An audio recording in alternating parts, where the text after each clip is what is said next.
Hello friends, and in this course right now we're gonna study the difference between used to and be used to. Remember, we studied these two before, but here we are going to see the difference between them.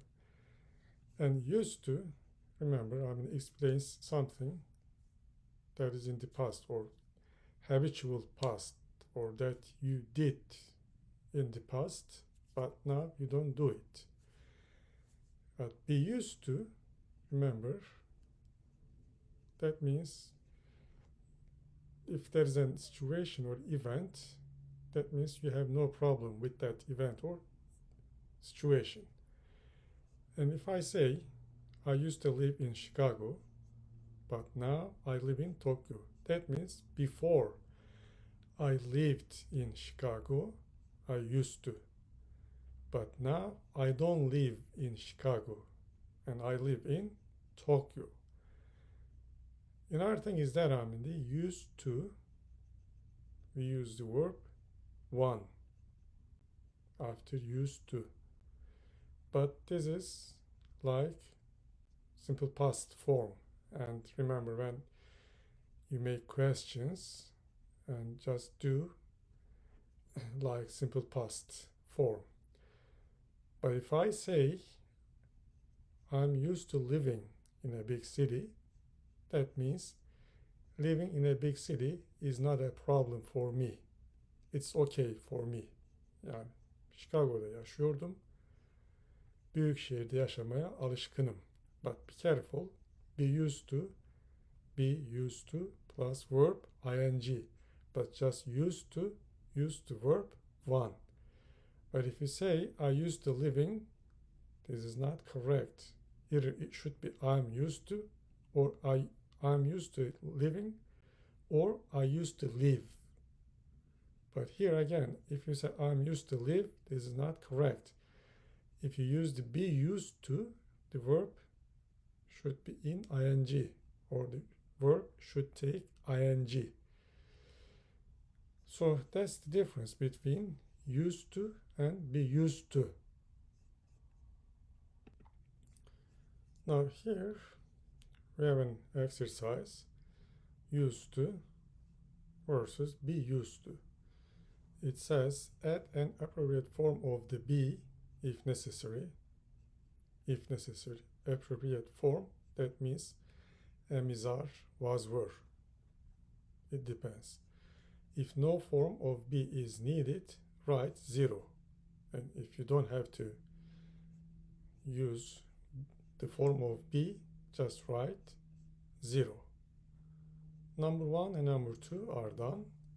I have lived in Malaysia for a long time. I'm used to warm weather. As you know, Malaysia has a warm climate. Ilıman bir mevsimi var. 2. I used to live in Finland, but now I live in Turkey. Here, we don't use the be or the form of be. I used to live in Finland. That means before I lived in Finland, but now I live in Turkey. Now look at the rest of the sentences and pause the video and then try to complete the sentences. And then you'll check your answers with my answers. Number 3, I'm used to sitting. Remember, we see the verb with ing, so it should be used to. I'm used to sitting at this desk. That means I don't have any problem sitting at this desk. I sit here every day. I used to sit in the back of the classroom, but now I prefer to sit in the front row. Before I sat in the back of the classroom. Önceden oturuyordum. But now I prefer, like or tercih etme.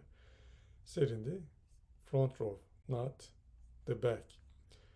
When I was a child in the past, I used to play games with my friends in a big field near my house after school every day. Before I used to. So no need to use the form of be. Be burada kullanmıyoruz. Here also you don't have to use be. It's hard for my children to stay inside on a cold, rainy day. They are used to playing. Playing, so verb ing, so be. They are used to playing outside. Dışarıda oynamaya alışkınlar. In the big field near our house. They play there almost every day. Teacher is used to answering ing, verb ing, questions, soruları cevaplamaya alışkındır. Students, especially good students, always have a lot of questions. Wow, demek ki çok soru soran öğrencinin iyi olduğunu söylüyor burada. 8. People used to believe the world was flat before. People used to believe, but now they don't believe the world is flat. Sorry. Yani dünyanın düz olduğuna inanırlardı. Now here we have two exercises, but first let's go and do this one. Used to versus be used to. Again, just complete the sentences. Either used to or be used to. And number 1 and number 2 are done. Nick stays up later now than he did when he was in high school. He used to go to bed at 10 in the past, but not now. He used to go to bed at 10. But now he rarely gets to bed before midnight. Rarely, nadir olarak gece yarısından önce yatağa gitmez. 2. I got used to going to bed late when I was in college, but now I have a job and I need my sleep. These days, I'm used to going to bed around 10:30. Önceden erken yatağa gitmezdim ama bugünlerde 10:30 gibi yatağa gitmeye ya da yatmaya alışkınım. Now pause the video and then try to complete the sentences using either used to or be used to. Number 3, I'm a vegetarian. Vegetarian, is a person. That person does not eat meat, just eats veggies or vegetables. I used to eat meat before. I ate meat, but now I don't eat. That means I don't eat meat. So we say this is habitual action in the past. Yani geçmişte yaptığımız alışkanlıklardan biri idi. But now it's not anymore. Şu an ise değil. But now I'm used to only meatless meals. Sadece etsiz yemeklere alışkınım. Miss Wu has had a vegetable garden all her life. Present perfect, be careful. All her life has had, and still she has a vegetable garden. That means she is used to growing her own vegetables, but she still grows vegetables, but she likes it. So we say she's used to growing. Yetiştirmeye alışkın. Oscar has lived in Brazil for 10 years. He is used to eating Brazilian food. Yeah, if you live somewhere for 10 years, yeah, you like the food maybe in that place. He is used to eating Brazilian food. But think around me, Oscar has lived in Turkey for 10 years, and we say he is used to eating Turkish food. In China, Chinese food. It's his favorite. Giorgio moved to Germany, I think this is Italian, yeah, to open his own restaurant. He used to have a small bakery in Italy. In Italy, he had a small bakery. Bakery, small, the store that sells bread, cakes, cookies, something like that. Number 7, I have taken the bus to work every day for the past 5 years. I'm used to taking the bus. That means taking the bus is not a big problem. Otobüse binmeye alışığım. Juanita, I think this is Spanish. If it is Spanish, we read this you or Juanita, whatever. Travels by plane on company business. She used to go by train before. She took the train, or she went by train. But now the distances she needs to travel are too great. The distances are too great or too big. Mesafeler çok büyük. Önceden trenle giderdi. Now look at this one. Here we see some unfinished sentences. Şimdi burada tamamlanmamış cümleler görüyoruz. And finish them or complete them using your own words. Kendi cümlelerinizi, kendi kelimelerinizi kullanarak please complete these sentences. But first, pause the video. Now, these are my sentences. Of course, yours will be different from mine. I'll read one or two. And I'm getting used to working in the garden. That means working in the garden is not a big problem for me. It's not a problem. I haven't gotten used to drinking coffee. Yani alışmadım kahve içmeye bir türlü. Coffee, burada bir E. Coffee, double E.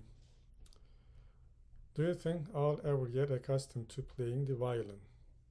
Yani piyano çalmaya alışacağımı sanıyor musun? I used to live in Adana before. I lived in Adana years and years ago. But now I live in USA. Please just correct this mistake, because sometimes I make mistake by typing. Now using be supposed to. Şimdi bu kalıba bir bakalım. Again, this is also in passive form. And if we say Mike is supposed to, be careful, be supposed to, is supposed to call me tomorrow. What does it mean? It means that I expect Mike to call me. Yani Mike'ın beni aramasını ümit ediyorum. Ama bunu şu şekilde söylersem, Mike is supposed to call me. Mike'ın beni aramasını tahmin ediyorum. Yani Mike'dan bu beklenir. Ya da ne deriz buna? İşte yarın Mike'ın beni araması beklenir. Böyle bir varsayım var. Ancak burada Mike'dan bekleniyor. This is in passive form. That means other people or I expect Mike. Mike'dan bekliyorum. Mike'dan da beklenir. Mike is supposed. Be supposed to. We are supposed to write a composition. That means teacher expects us. Yani öğretmen bizden bekliyor, ümit ediyor. To write a composition. Bir kompozisyon yazmamızı. Biz ne diyoruz? Bizden bekleniyor. We are supposed to write. Dikkat edin. This is passive. Yani başkaları bizden bekliyor. Bizden de bekleniyor. Alice was supposed to be home at 10. That means someone or her family expects her to be home at 10. Yani ailesi onun evde olmasını, saat 10'da olmasını ümit ediyor. But we say Alice was supposed.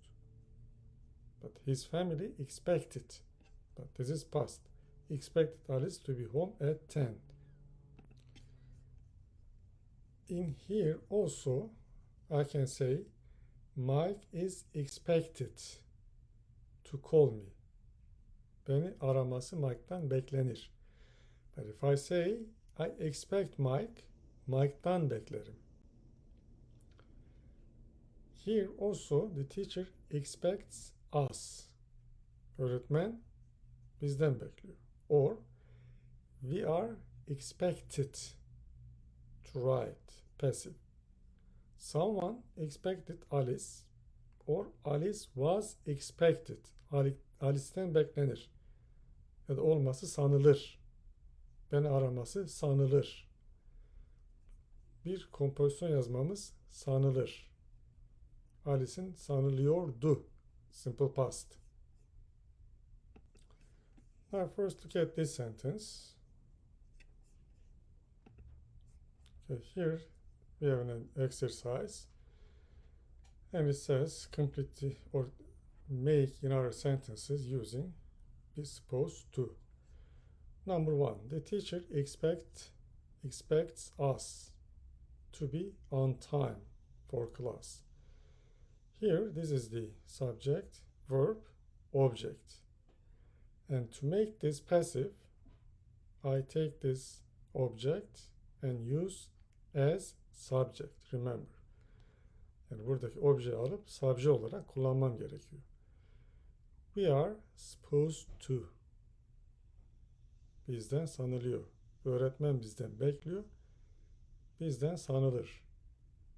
To be on time for class. Zamanında olmamız. Simple present, simple present.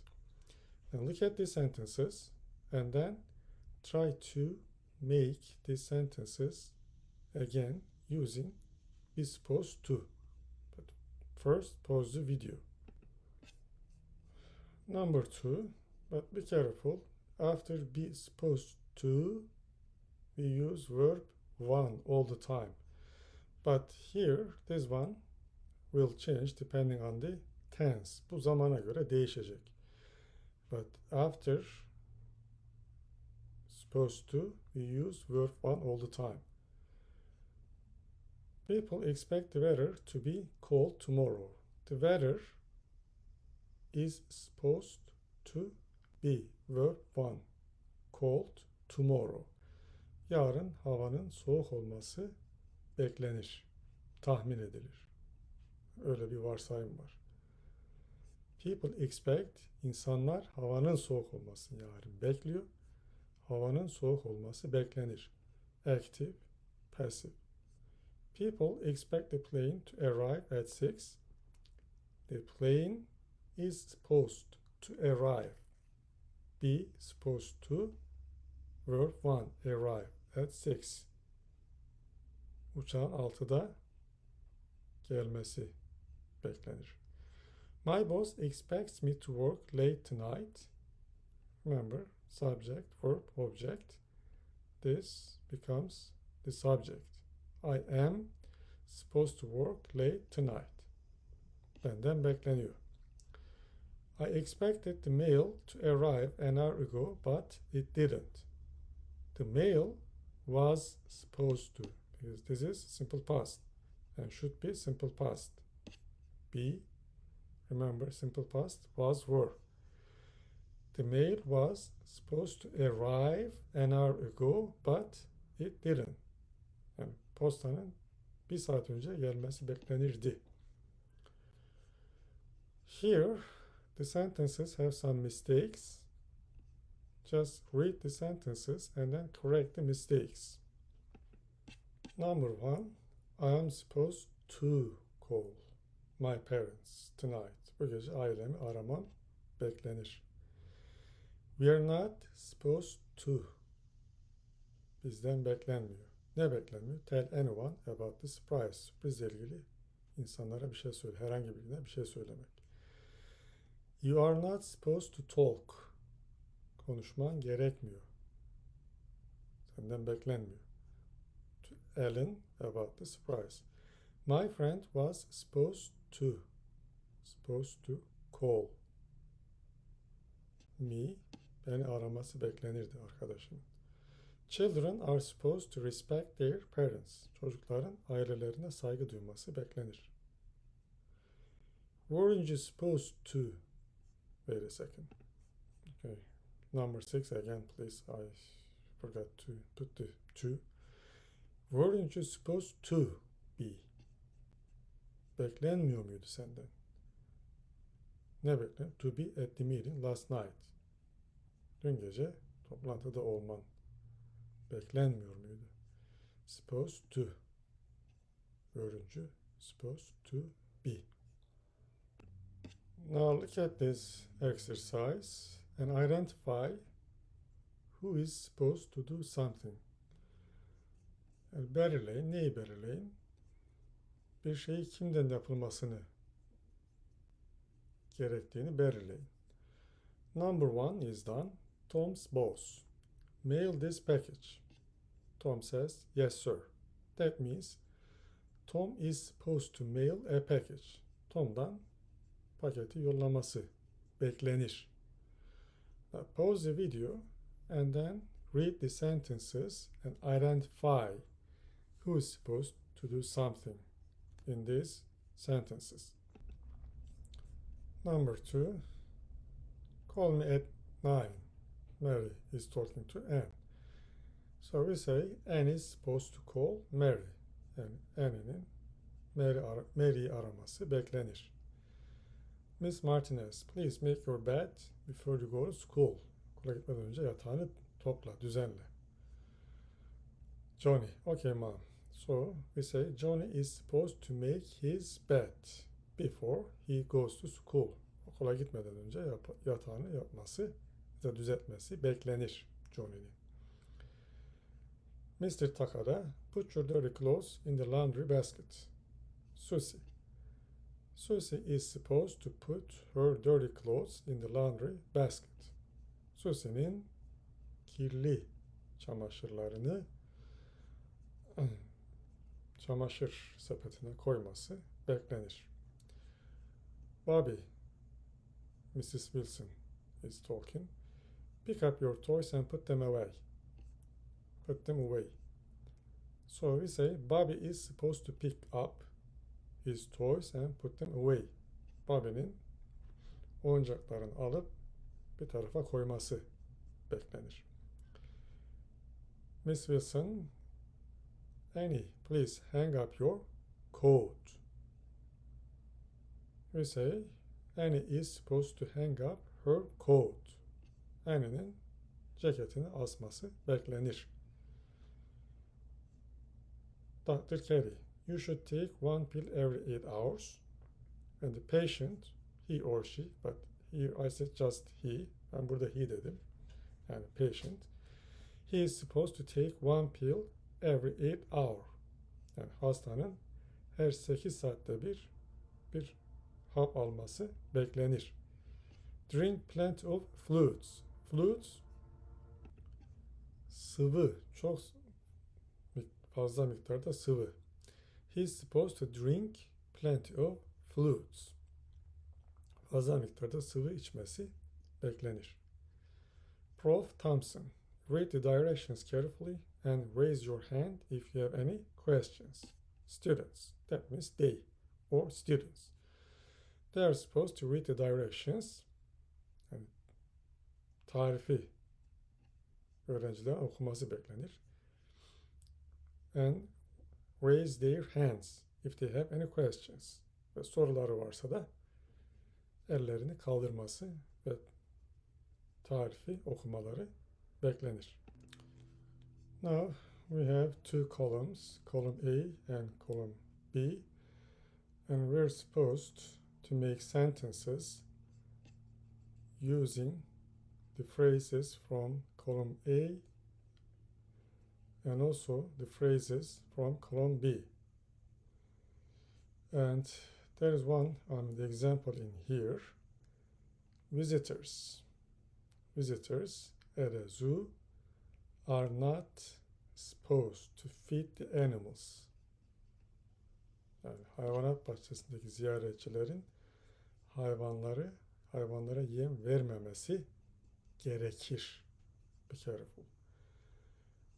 Now look at the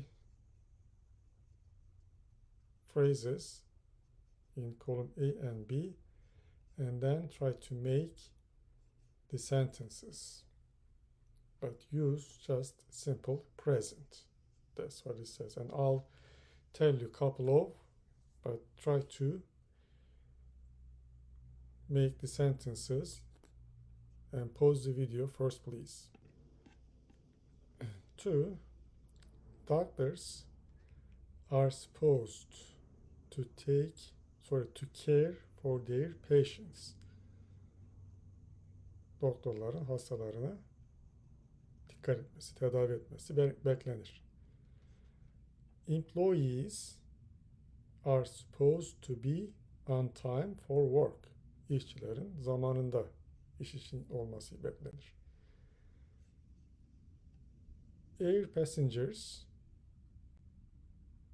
are supposed to buckle their seat belts before takeoff.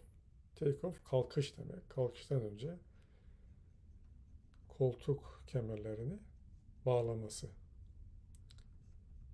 Theater goers, sinemaya ya da tiyatroya gidenler, are not supposed to talk during a performance. Gösteri esnasında konuşmaması. Soldiers on sentry duty. Sentry nöbet demek. Nöbet bekleme esnasında. Soldiers on sentry duty are not supposed to fall asleep. Uyumaması beklenir. Children are supposed to listen their parents. Çocuklardan ailelerin dinlemeleri beklenir. Heads of state, yani ülkenin başında bulunanların, heads of state are supposed to be diplomatic. A dog is supposed to obey its trainer. Trainer, eğitim veren, eğitici anlamında. 10. People who live in apartments. Apartmanda yaşayan insanlar. Daha bu kalıbı görmedik ancak burada vermiş, bilmiyorum niye. Anyway, people who live in apartments are supposed to pay their rent on time. Kiralarını zamanında ödemeleri gerekir. Here we have an exercise, but there are mistakes, grammatical mistakes in the sentences. Just find them out and then try to correct the errors. Şimdi cümlelerdeki hataları bulup düzelteceğiz. Number 1. I am agree with him. There is mistake and it should be like this. I agree with him. Onunla anlaşıyorum. Aynı fikirdeyim. You don't have to use am here. Pause the video and then try to find the mistakes and then correct them. 1. An accident happened. That's happen, olmak. At the corner yesterday. This is the correct one. This pen belongs to me. Simple present, singular, and the verb should take S. I'm very surprised by the news. Şaşırdım haberlerden. Haberler beni şaşırttı. Ben de şaşırdım. I'm interested in that subject. Remember, interested in. He is married to my cousin. Kuzenimle evli derken. Thailand is located in Southeast Asia. Güney Doğu Asya'da bulunur. Mary's dog died last week. Because die, remember, intransitive verb. Herhangi bir obje almıyor. Were you surprised when you saw him? Gördüğünde şaşırdın. Yani seni şaşırttı mı? Sen de şaşırmış mıydın? When I went downtown, I got lost. Simple past, simple past. Last night, I was very tired. Yorgun idim. Bir şey beni yordu. Ben de yorgun idim. The bus arrived 10 minutes late. again here, intransitive verb. I disagreed, agree, disagree, anlaşmama, with that statement, o ifadeyle uyuşmadım. Our class is composed of, remember, immigrants, yani sınıfımız göçmenlerden oluşur derken, I am not accustomed, double C, not S, double C, I am not accustomed to cold weather. We are not supposed to have pets in our apartment. Apartmanımızda evcil hayvanlar bulundurmamamız gerekiyor. Ya da bulundurmamız gerekmiyor derken. Now, everyday English. Jale and Jada are talking. My mother got really annoyed with my father. Remember, get annoyed with. Yesterday evening. Annoy, get annoy, sıkılma, canı sıkılması, bıkkın olma. Dün gece annem babam tarafından gerçekten canı çok sıkıldı. Rahatsız oldu anlamında. Why did he complain about her cooking? O da sanıyor ki yani niye baban annenin yemeğinden sürekli şikayet etti. Oh no, she's a great cook. İyi bir aç. It was when they were watching TV. Televizyon izlerkendi hadise.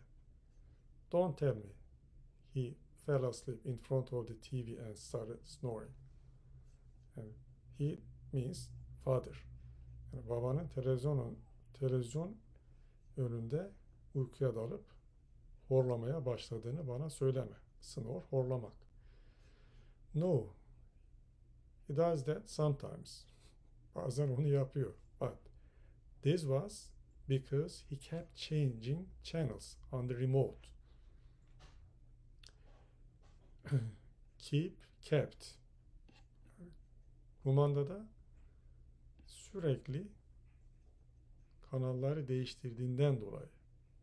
Keep changing channels. Yani kanalları değiştirme. On the remote, uzaktan kumanda. Ya da kumandada. All men do that. Tüm erkekler bunu yapar. It's one of their most annoying habits. Bu onların can sıkıcı adetlerinden ya da alışkanlıklarından biri. Keep changing channels or keep doing something. Keep doing something, bir şeyi yapmaya devam etmek. He kept, yapmaya devam etti. Changing channels, kanalları değiştirmeye devam etti. Okay, dear friends, and now we finished passives, and we will study different subject next time. So see you next time.